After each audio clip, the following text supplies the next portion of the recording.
Penguin Audio presents Madame Bovary by Gustave Flaubert, read by Kate Redding. Part 1. 1. We were in study hall when the headmaster entered, followed by a new boy dressed in regular clothes and a school servant carrying a large desk. Those who were sleeping woke up, and everyone rose as though taken by surprise while at work. The headmaster motioned us to sit down again.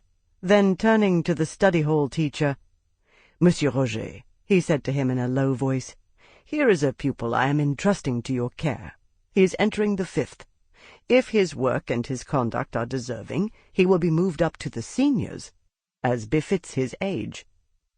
Still standing in the corner, behind the door, so that one could hardly see him, the new boy was a fellow from the country, about 15 years old, and taller than any of us.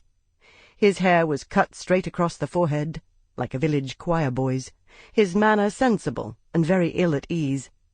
Although he was not broad in the shoulders, his suit jacket of green cloth with black buttons must have pinched him around the armholes, and it showed, through the vents of its cuffs, red wrists, accustomed to being bare. His legs in blue stockings emerged from a pair of yellowish pants pulled tight by his suspenders. He wore stout shoes, badly shined, studded with nails. We began reciting our lessons.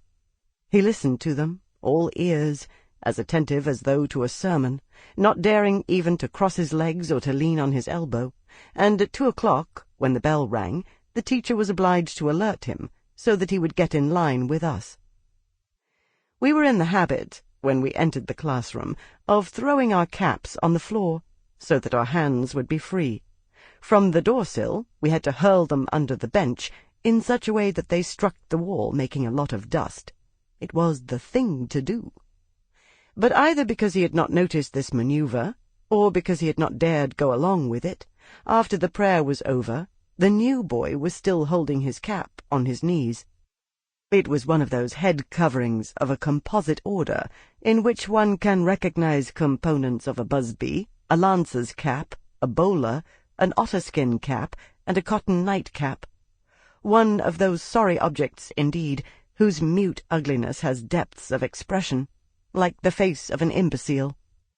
Ovoid and stiffened with whalebones, it began with 3 circular sausages, then followed alternately, separated by a red band, lozenges of velvet and rabbit fur.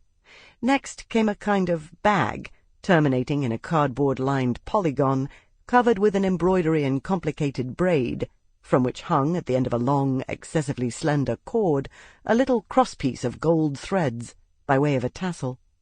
It was new. The visor shone. "Stand up," said the teacher. He stood up. His cap fell. The whole class began to laugh. He bent over to pick it up. A boy beside him knocked it down again with a nudge of his elbow. He retrieved it again. "Get rid of that helmet of yours," said the teacher, who was a wit. There was a burst of laughter from the class that disconcerted the poor boy, so that he did not know whether he should keep his cap in his hand, leave it on the floor, or put it on his head. He sat down again and laid it on his knees. "Stand up," said the teacher, "and tell me your name." Stammering, the new boy articulated an unintelligible name. "Again." The same mumble of syllables was heard, muffled by the hooting of the class. "Louder!" shouted the teacher. "Louder!"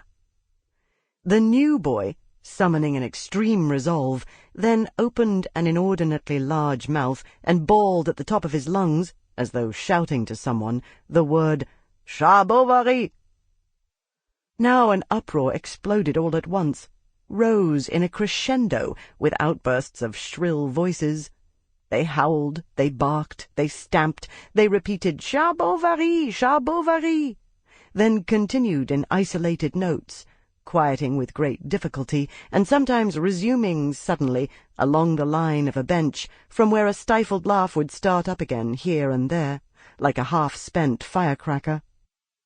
However, under a rain of penalties, order was gradually restored in the classroom, and the teacher, having managed to grasp the name of Charles Bovary, having had it dictated to him, spelled out, Sample complete.